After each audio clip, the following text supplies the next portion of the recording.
fighting on just half of the horizontal plane. So good spread comes squish face, the end.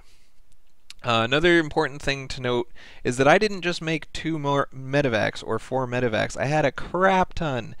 Medevacs, you need a lot of them in order to be able to beat tanky things, because tanks shoot every 3 seconds. They shoot very rarely. And medevacs heal a lot of health per second. I think it's like 9 health per second.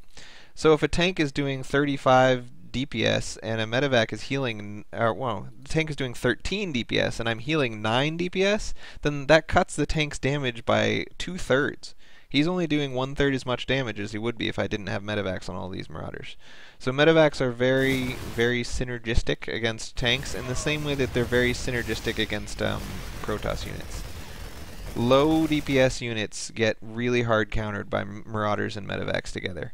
They don't just get hard countered by marauders. If you get a bunch of marines and a bunch of tanks and you spend the same amount of money on marine tank as you do on marauder, marine tank will win hands down. It will just dominate marauders. There's nothing marauders can even do. It's not that marauders are better, it's that medevacs and marauders are better. The combination of medevacs and marauders. The medevacs are a very important component, and it's important not to neglect that. So anyway, I hope that kind of explained. Again, I wanted to explain the build you're doing and why what you're doing isn't working, rather than to show you an alternate build. But I would really recommend not using infantry in TvT.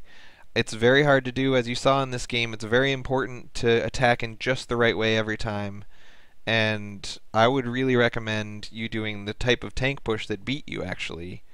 And just going for marines and tanks with some medevacs and Vikings overhead, and that's a much easier push to do. Or another alternative is that if you really hate tanks, because I really hate tanks, if you really hate tanks and you want to be able to survive against someone who makes a bunch of tanks, and you also want to be able to be mobile and move around, another great idea is to go marine, medevac, Thor, Banshee. So just do the same sort of 2 racks factory push that your opponent and my opponent were doing. The thing that these guys were doing is this sort of, I'm going to make 2 racks, keep my army size up on 2 racks, and then make a factory when I have enough gas for it, and then start to produce tanks. Do the same thing, except for instead of tanks, make Thors. Because Thors are a really hard counter to tanks. Thors just dominate tanks, and they're great against Banshees too. They're not very good against battle cruisers, and they're terrible against marauders.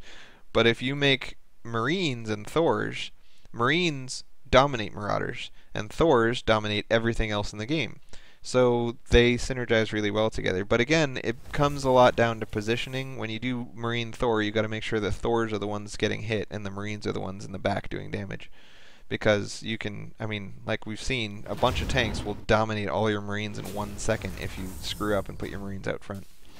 So anyway, I hope that